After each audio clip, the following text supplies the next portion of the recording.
Pastor Maurício. Gente, o pastor Maurício é filho desta casa. O pastor Maurício hoje pastoreia uma igreja em Londrina, no Jardim Bandeirantes, e o pastor Maurício tem sido bênção naquele lugar. Está acompanhada, da mulher mais linda, da igreja do Jardim Bandeirantes, a primeira dama, Deus seja louvado, a Daia, que é filha da Dona Maria, e a Maria Fernanda, que está junto, Maria Fernanda. Que susto. É que a Paty falou pequenininho, não veio. Eu falei, será que eu errei o nome? Porque um dia eu orei para que a Duda fosse abençoada, a menina chamava Maria Fernanda. Deus abençoa a Duda, que ela vá com Deus, tal. Abençoa a viagem. Aí a Patrícia, Maria Fernanda. E eu terminei abençoando a Duda, Fazer o quê, Então que a Duda receba em nome de Jesus. Obrigado, pastor Maurício e família, por estar conosco. E obrigado, para essa galera ligado aqui na internet. Gente, várias pessoas ligadas na internet. Não vai dar tempo de eu falar o nome deles aqui, mas depois eu dou um oizinho, Eu vou dar um oizinho e marco lá, pastor Dom, falar que eu que dei o oizinho para vocês. Deus abençoe. Obrigado por estar com a gente. 1 Reis, abriu aí. Capítulo 19. Glória a Deus. Capítulo 19. Eu vou pedir que o Lucas, meu filho amado, lindo, vem aqui, filhote, lê para papai, por favor. Lê do 1. Lê do 1 ao 11, por favor. Parece com ele, gente? A barba é igual,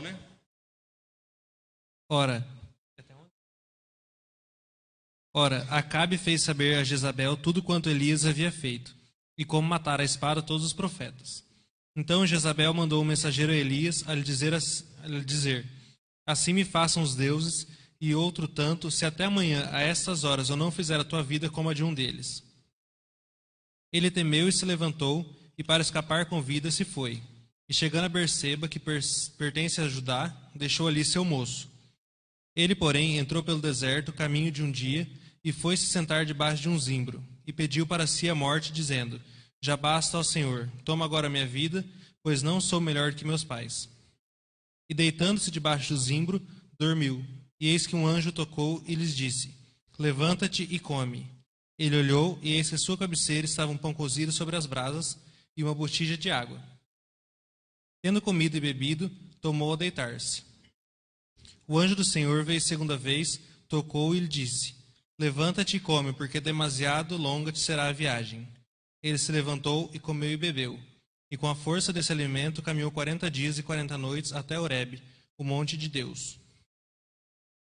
Ali entrou numa caverna onde passou a noite. E eis que lhe veio a palavra do Senhor dizendo: que fazes aqui, Elias? Respondeu ele: tenho sido muito zeloso pelo Senhor Deus dos exércitos, porque os filhos de Israel deixaram tua aliança, derrubaram teus altares e mataram os teus profetas à espada, e eu, somente eu fiquei e busco a minha vida para me tirarem. Ao que Deus lhe disse: venha cá fora e põe-te no monte perante o Senhor. E eis que o Senhor passou.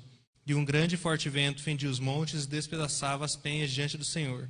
Porém o Senhor não estava no vento. E depois do vento um terremoto, porém o Senhor não estava no terremoto. E depois do terremoto um fogo, porém o Senhor não estava no fogo. E ainda depois do fogo uma voz mansa e delicada. Glória a Deus. Gente, o Senhor disse no versículo 11: saia da caverna, fique no monte, na presença do Senhor, pois ele vai passar. Elias, eu quero entrar na defesa de Elias, antes que a gente caia no julgamento. Hoje eu conversava na casa de um irmão daqui da igreja, e conversando com o genro dele, e o genro disse assim: pastor, nós estamos vivendo uma era de muitos juízes. Você percebeu? Quantos professores de Deus nós temos tido nos últimos tempos? A gente tem julgado uma pessoa ou por aquilo que ela fez, ou por aquilo que ela aparenta, ou por aquilo que nós ainda vamos pensar que ela venha fazer. E nós, sem percebermos, nós temos sido juízes, e nós não fomos chamados para sermos juízes. Então, antes que nós venhamos pecar contra Elias, eu quero dizer para você o seguinte: que Elias tem uma história limpa diante do Senhor.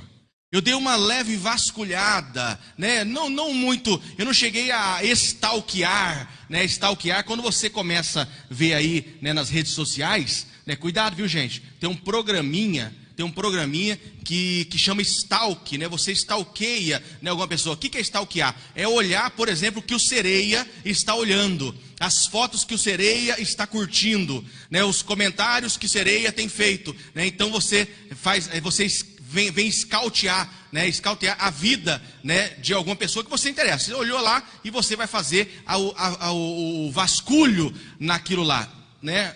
Eu acho que o meu está em ordem, viu, gente? O meu está em ordem, né? Tem coisa que eu olho, olha, é bom de curtir, aí eu curto só na mente e deixo quieto, né? Você não registra lá, né, a curtição ou curtimento naquele momento. Aí eu dei uma vasculhada na vida de Elias, eu vi o seguinte, que a vida dele é melhor que a de Moisés, melhor que a de Davi e melhor que de Abraão. Uma coisa que nós percebemos aqui, Elias, ele entra, Lucas, numa depressão. E como eu vou falar, né, no universo de onde diz que a depressão é a enfermidade do momento, é a doença do século, como eu, em sã consciência, eu vou pegar, né, o meu cajado e vou calibrá-lo, né, em 90 graus e vou descer, né, sobre a vida de alguém dizendo o seguinte: você é um fraco, você é uma fraca, você não tem vencido porque você não tem reagido. Irmãos e irmãs, só quem foi acometido, só quem foi visitado, só quem passou pela enfermidade ou está passando, sabe o que é uma depressão. Eu, graças a Deus, eu não sei e tenho orado ao Senhor, não dizendo porque eu sou melhor ou sou pior, não sou merecedor de ter a depressão ou sou merecedor, não é isso, mas eu tenho orado ao Senhor, porque eu tenho dito: Senhor, eu sei as pessoas que eu tenho atendido como estão, e eu vou falar um negócio para você: depressão não é falta de espiritualidade. Vamos parar de falar, né, que enfermidade é por conta do pecado. Nós não cremos nessa lei que ficou lá atrás, há 600 anos atrás. Nós não aceitamos que a enfermidade é porque tem brecha. Nós não aceitamos se está na depressão é porque está faltando oração. Eu não concordo com isso e eu não construo o meu ministério, nem você, em Campo Mourão e nem na igreja metodista no Brasil. Nós construímos isso. Se algum homem, um pastor ou uma pastora tem feito isso e oprimido alguém que precisa de amor, de atenção, tem feito errado, que Deus tenha misericórdia dessas pessoas. Elias passou sim por um vale, mas esse vale não foi por falta de espiritualidade. Ele foi um homem que esteve e ouviu e ousou diante da presença do Senhor. Mas, né, as coisas nem sempre acontecem como nós queremos. 2 Coríntios diz o seguinte: somos abatidos e não somos destruídos, Lucas, né? As lutas vêm e sobrevêm. Gente, nós podemos nos abater, Marlene do Reinaldo, né? Nós podemos nos abater, Noé. Não é problema o abatimento, Neide. O que nós não podemos é ficar no chão. Eu tenho que levantar. Aí você tem que ser resiliente, né? Foi apertado, você cresce. Está no meio da luta, não fica profetizando que você não vai vencer. Gente, existe um poder na nossa língua, né? Tiago capítulo 3, a partir do versículo 1, diz que nós temos poder sobre a língua, tem muito poder. Um pequeno órgão, né, incendeia um grande bosque, uma pequena fagulha. Quem consegue, né, controlar sua língua, consegue controlar seu corpo inteiro. Uma grande navegação, diz a palavra em Tiago 3, ela é levada por um pequeno leme, né? Ou seja, a língua é comparado a isso. Mas nós muitas vezes vemos, Josiane, a palavra de Tiago olhando no nível da fofoca, né? Não falar do irmão, né? Que o fofoqueiro vai ser morto pela língua e o que ouve a fofoca vai ser enforcado pela orelha, né? Os dois são culpados, os dois devem. Mas não é disso que Tiago está falando apenas, não. Tiago está falando de palavras que eu e você proferimos. Tiago está falando de palavras que os nossos pais proferiram, e as palavras, elas têm poder. Gente, as palavras têm poder. Ah, eu não valho nada. Ah, eu não consigo. Essa depressão está me matando. Essa enfermidade é para a morte. Eu não vou vencer. Eu não vou terminar o curso. Eu nunca dou certo nos relacionamentos. Ninguém me ama. Gente, para com essas palavras. Eu não quero que você comece a virar um homem ou uma mulher positivista, né? Dizendo: eu sou bom, eu sou bonito, eu sou saudável, eu sou crente, eu sou temente. Não, não é isso. Mas nós temos que tomar cuidado com aquilo que nós temos professado. E nós temos muitas vezes atraído maldição sobre a nossa vida. A a irmã Sandra Ramalho pregando, gente, nós diante do Senhor, Daia, pasme você, Daia, nós diante do Senhor, a gente peca quando vai falar dos nossos filhos. Deus, o meu filho está passando por tal situação, o meu filho tem sido fraco nessa situação, o meu filho não está bem nessa situação, o meu esposo tem isso mesmo. Quando nós começamos, Deus fica olhando e dizendo assim: mas você veio até mim para quê? Você veio falar mal do teu irmão, da tua irmã, você veio falar mal do teu filho, da tua filha. Acerta essa causa. Inconscientemente nós acabamos abrindo brecha nas nossas vidas, lacunas que fazem com que as coisas parem de funcionar. Abatidos, sim, mas não destruídos. 2 Coríntios 7, versículo 6. Deus consola os abatidos. Deus não nos abandona. Você, meu irmão e minha irmã, que está passando por uma fase difícil, você que já pensou até em suicídio, você que já pensou em dar um basta em tudo na tua vida, eu vou dizer para você o seguinte: não faça isso. Deus olha para você, Deus te levanta, Deus está vendo o teu sofrimento, Deus sabe da tua dor e Ele entra em provisão no dia de hoje. Receba essa palavra como profética sobre a tua vida em nome de Jesus. Eu ouvi hoje um negócio assustador. Campo Mourão, gente, o índice de suicídio em Campo Mourão é absurdo. Existe uma casta demoníaca nessa cidade, gente, e eu tenho apanhado barbaridade. O Ministério de Intercessão tem apanhado barbaridade. O pessoal de linha de frente que está comigo, né? E eu vou dizer para você, eu não tenho um pessoal de linha de frente. Eu olho para vocês, eu não consigo identificar numa linha de banco alguém que não seja um guerreiro que está comigo lado a lado. Gente, essa igreja é uma igreja guerreira. Essa igreja é uma igreja que tem vencido e tem feito a diferença. Eu louvo a Deus por isso.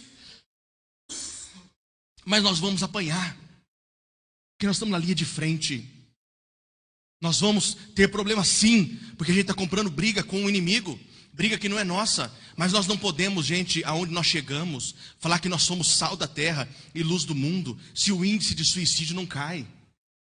Se os jovens que têm morrido antes de chegar à maioridade, porque têm sido mortos por traficantes, se as coisas não têm acontecido, se as famílias estão sendo destruídas, eu preciso, em nome de Jesus, continuar lutando, porque eu não posso ser uma igreja rasa.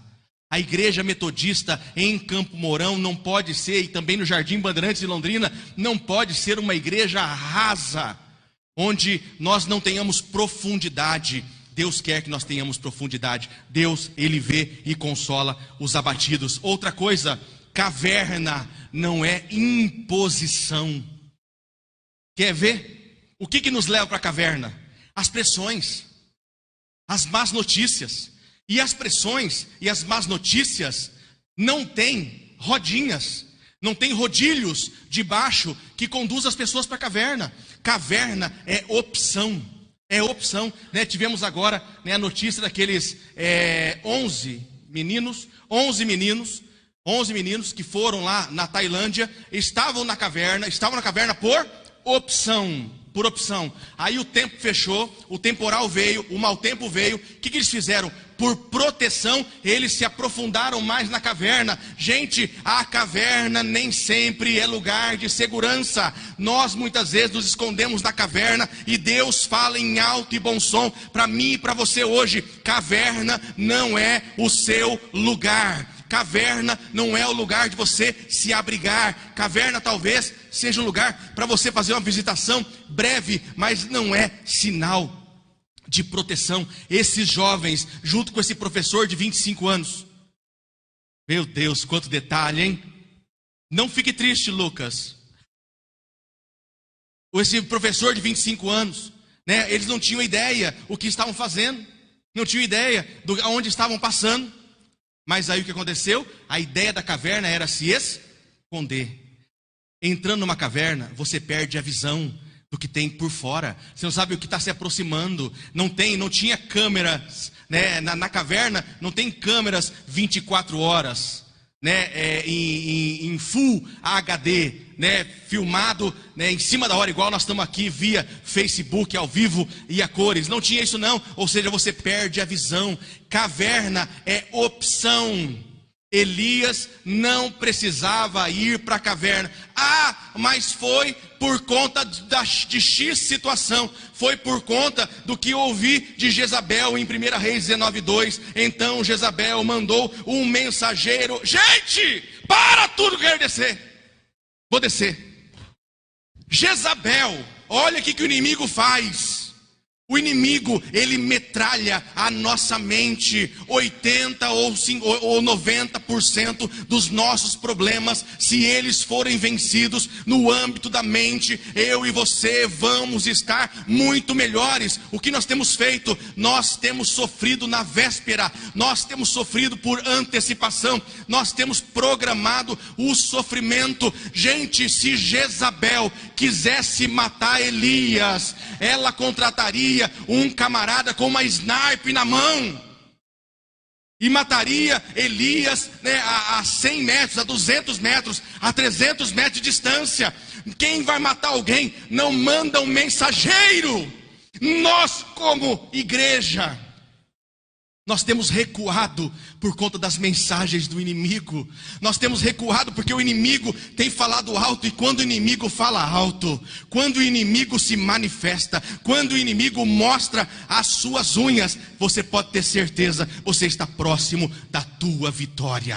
Quando o inimigo grita mais alto, você está próximo da tua vitória. Meu irmão, não é hora de parar. Quando as coisas não acontecem como você planejou, como você esperou, não é hora de parar. Ouça, meu irmão, está visitando aqui, Deus fala em alto e bom som para você. É hora de levantar, sai dessa caverna. O inimigo gritou, você está no caminho certo. O inimigo chiou, você está no caminho certo. E eu estou feliz da vida, porque o inimigo está chiando. O inimigo está gritando, o inimigo tem mandado mensageiro, mas eu não tenho permitido que aquilo que está na mente se torne real. Eu não tenho permitido que as lutas que o inimigo tem colocado se torne real. Se nós conseguirmos vencer as batalhas que tem acontecido na nossa mente, eu vou dizer para você o seguinte: você vai ser muito mais feliz do que você tem sido, em nome de Jesus. Nós podemos e vamos vencer em nome de Jesus. Então Jezabel mandou um mensageiro a Elias a dizer-lhe: assim me façam os deuses e outro tanto, se Deus se de certo amanhã a estas horas não puser a tua vida como a um deles. Gente, olha a tática do inimigo. É mentira, mas as mentiras são boas. Mentira com cara de verdade, sofisma, que nos enganam, nos enrolam. Mas aí o inimigo, ele não somente, Carla, mas ele mostra a prova contundente. Ele diz: olha, você perdeu de verdade. Carol, você não vai poder fazer, porque você perdeu de verdade. Bruno, não vai ser dessa maneira. Aí você tem a prova nas suas mãos. O desemprego veio, a luta veio, a investida veio, a enfermidade veio. Você diz: o inimigo sabe o que vai acontecer, ele vai ganhar de mim. Não vai.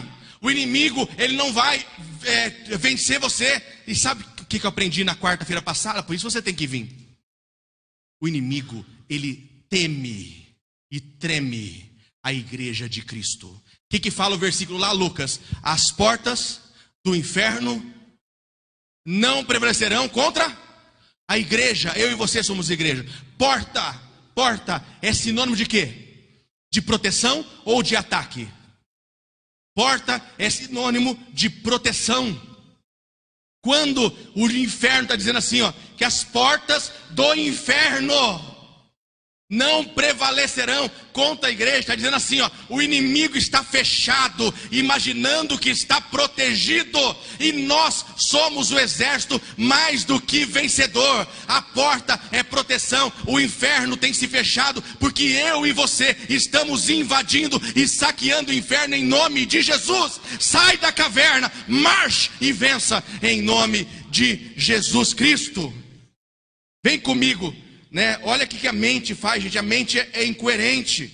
Olha 1 Reis 19:3. E que vendo ele, se levantou para escapar com vida.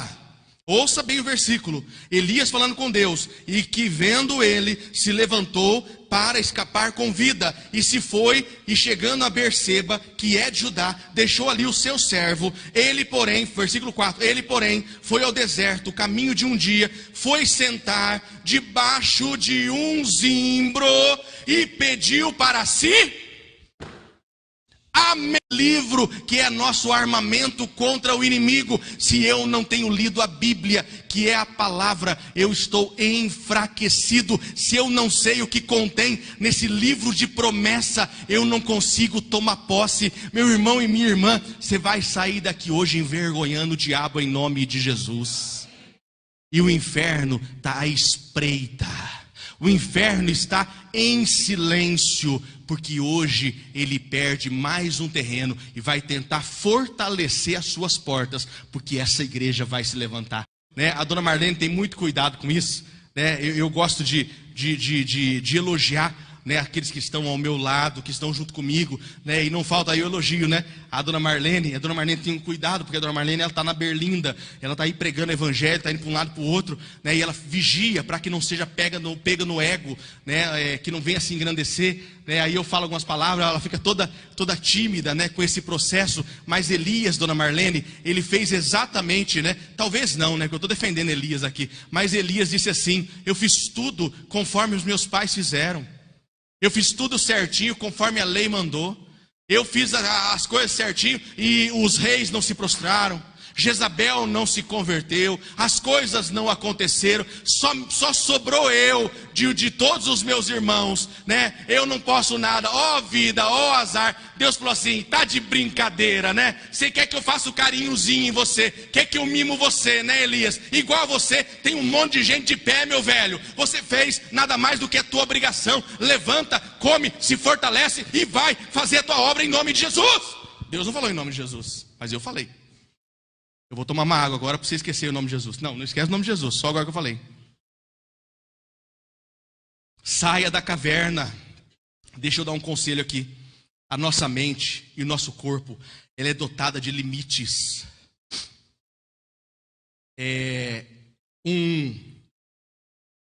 Qual o nome daquele camarada fortão que puxa ferro?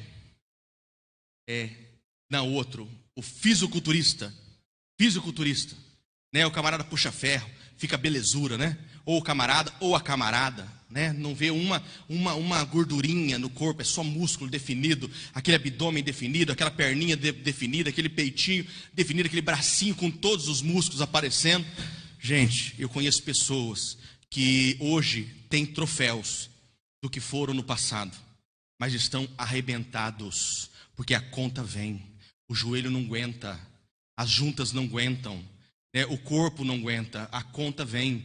Muitas vezes nós na vida espiritual, eu preguei aqui na semana passada, né, Doni, falando que nós temos que ser aroeira, né? A gente é aroeira enquanto tem saúde. Quantos aqui, né, já não foram aroeira, né, que veio a dificuldade, você e jogou e tombou e rodou e virou e deu cambalhota e levantou de pé, deu um triplo pulo do tigrão, e hoje você não vale um pastel de rodoviária. Porque não tem condição física e espiritual. Porque a conta vem. A conta vem. Por isso, gente, que eu tenho tentado humanizar o altar de Deus. Eu tenho tentado humanizar o altar, né, das pregações. Eu tenho dito, eu estou difícil, estou com essa tosse há 20 dias. Né, passei aqui já, né, alguns momentos de quase tossi, mas não tossi. Estou melhor do que estava semana passada. Estou falando alto de novo, graças a Deus, para você relembrar como que é teu pastor que ficou de férias dois finais de semana, pregando baixinho aí. Mas eu sei que a conta vem, porque isso é o estresse, é a carga horária, os momentos de busca, o que você está fazendo além das suas forças. Eu e você não precisamos, Tânia, ir além das nossas forças. Nós não temos um S de super-herói no peito. Nós não temos uma capa de super-herói. Nós não usamos uma cueca em cima da calça. Nós não temos uma capa para voar. Não, nós não somos isso. Tudo que é excesso, eu faço porque eu quero ir além. Não, quem foi além foi Jesus. Jesus foi além por minha culpa e por tua culpa. Jesus foi para a cruz além daquilo que ele precisava. Mas ele precisava que a comunhão fosse voltada para mim e para você. Quem tinha que ir além, quem tinha que sacrificar, já fez. O que eu e você temos que fazer é só obedecer, é entrar no trilho que está pronto. Para de querer ir além das suas forças. Não tem condição, a conta vem. Lembra quando atrasava, né, a conta do cartão de crédito? Você comprava, né? Comprava no crédito e aí não vinha na data. E você falava assim: ah, não veio. Aí mês seguinte, o banco esqueceu. No outro mês, né, que vinha o seu 13º, aquela alegria, né, quase durou um dia inteiro. A conta veio. Não passa, gente. Não passa, né? Caiu um dinheiro na tua conta que não é teu. Você olhou lá, vou pegar rapidinho. Não pega, você vai ter que devolver. O barulhão, não. Elias sai da caverna, independente como veio. Elias sai da caverna, José, quando ele ouve a voz de Deus. As manifestações do terremoto, do vento forte, do barulho, ou até mesmo, né, da palavra mansa, né? Tem algumas traduções que falam assim: a palavra mansa, a palavra suave do Senhor. Aí Elias ouviu. Não, gente, eu não me apego nessa palavra, seja ela forte, seja ela o relâmpago, seja a chuva, seja o vento, ou seja a palavra mansa. Eu me apego na seguinte fala: Deus faz a obra quando nós ouvimos Ele. Quando eu ouço Deus, eu saio da caverna. Quando eu ouço Deus, as coisas retomam o seu prumo e o seu curso, e as coisas começam a acontecer novamente. Quer ver? Quantas pessoas já se perderam? Não precisa levantar a mão e nem acusar ninguém. Quantas pessoas já se perderam, ou pessoas que você conhece, que já se perderam porque deixaram de ouvir conselhos. Deixaram de ouvir homens e mulheres, deixaram de orar a Deus, buscaram muitas vezes os amigos ou palavras que eram mais gostosas e não pareciam com exortação. Quantas pessoas você conhece que parou a caminhada porque faltou a multidão de conselhos? Quantas pessoas você conhece que não caminham mais, ou talvez você seja essa pessoa que se afastou da presença do Senhor porque você entendeu que poderia levar a tua vida na autonomia e deixou de ouvir conselhos? Gente, a palavra de Deus, ela tem sido pregada nesta igreja em Campo Mourão em alto e bom som.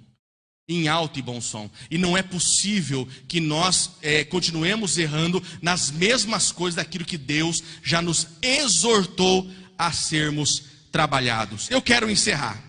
Já pulei aqui 2 folhas, porque eu quero encerrar e eu quero manter o meu horário com você de ir embora. Salmo 119, versículo 114. Tu és o meu abrigo, o meu escudo, e a tua palavra coloquei a minha esperança. Não faça absolutamente nada pensando nas suas respostas, na sua esperança, nos seus resultados, os meus resultados, a minha esperança, o meu planejamento, ele vem recheado de frustração. Se eu estiver esperando, né, na minha esperança, na minha sustentação, ele vai vir recheado. Felipe, eu te amo. Vai vir recheado de decepção. Só uma coisinha que eu falei aqui de Elias, eu quero mostrar uma curiosidade para você. Dá uma olhadinha no versículo 10 aí. Dá uma olhadinha no versículo 10 aí. O Lucas leu o versículo 10 para nós. E dá uma olhadinha no 14 também. Pode deixar o Felipe, gente. Felipe é lindo. Glória a Deus. Felipe 10. No 1 Reis, né, que nós estamos trabalhando, o 19, olha o versículo 10 e olha o 14. Tenho sido muito zeloso pelo Senhor, o Deus dos exércitos. Os israelitas rejeitaram a tua aliança, quebraram os teus altares e mataram os teus profetas à espada. Sou o único que sobrou e agora também estão procurando matar-me. Elias, ele repete essa frase 2 vezes, no versículo 10 e no versículo 14. Por que essa mensagem é repetida 2 vezes? Porque Elias queria um reconhecimento diferente do que ele teve. Ele queria um resultado diferente. E por que a frustração? Por que a caverna? Por que a depressão? Por que o vale? Porque eu espero na minha força. A minha força me fale. a minha voz acaba, a minha luta sozinho eu não venço, o meu braço me engana, o meu olho me engana, a minha mente me engana, eu não consigo chegar aonde eu quero chegar olhando para mim. Eu não consigo, eu preciso lançar a minha pequenez, a minha insignificância, a minha fraqueza diante do Rei dos Reis e Senhor dos Senhores. Eu só vou obter vitória e zelo naquilo que eu tenho feito e um resultado, satisfatório quando eu espero no Senhor. Olha o que Deus está nos dando, gente. Deus não está nos dando uma dica, Reinaldo. Deus está nos dando a frase inteira. Deus não está nos dando nesta noite um enigma. Deus está nos dando a solução. Deus não está nos dando mais um capítulo de uma novela mexicana. Se você quiser parar hoje com tudo, para! Mas cumpra esses princípios e vença em nome de Jesus. Não precisa de ser nos próximos capítulos. É hoje. E agora eu quero terminar. Fora da caverna. Fora da caverna. A visão é outra. Bruno, pode vir para o altar. Fora da caverna, a visão é outra. O profeta que sai da caverna encontra ou reencontra, Nelson, trabalho. O profeta, ou o homem, ou a mulher de Deus, que sai da caverna. Se você estiver na caverna, ó vida, ó dia, ó azar, ó situação, ó luta, ó transtorno, ó tristeza, levanta, meu irmão, e sai desse lugar, em nome de Jesus. Fora da caverna tem serviço para você. Fora da caverna tem trabalho para você. Olha o que diz aqui a palavra, versículo 15, 16 de 1 Reis 19. O Senhor lhe disse: volte pelo caminho por onde veio. Por onde tirar os meninos da caverna, que estavam lá morrendo afogado? Pelo caminho que entraram. Como você vai sair dessa caverna? Como você entrou, abençoado. Como você entrou nessa caverna, abençoada? Quais foram as palavras que você usou, abençoado? Quais foram as atitudes que você não teve, abençoado, abençoada, para entrar nessa caverna? Toma um caminho de volta, abençoado e abençoada, e assuma o teu papel. Elias, ele volta pelo caminho que ele entrou. Foi culpa de A, culpa de B, estou aqui por causa disso. Meu irmão, assume a tua bronca.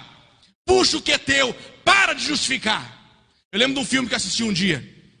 O camarada estava na lua. Tudo o que acontecia com o camarada, ele falava assim: foi fulano, foi ciclano, foi beltrano. E um dia ele estava na lua.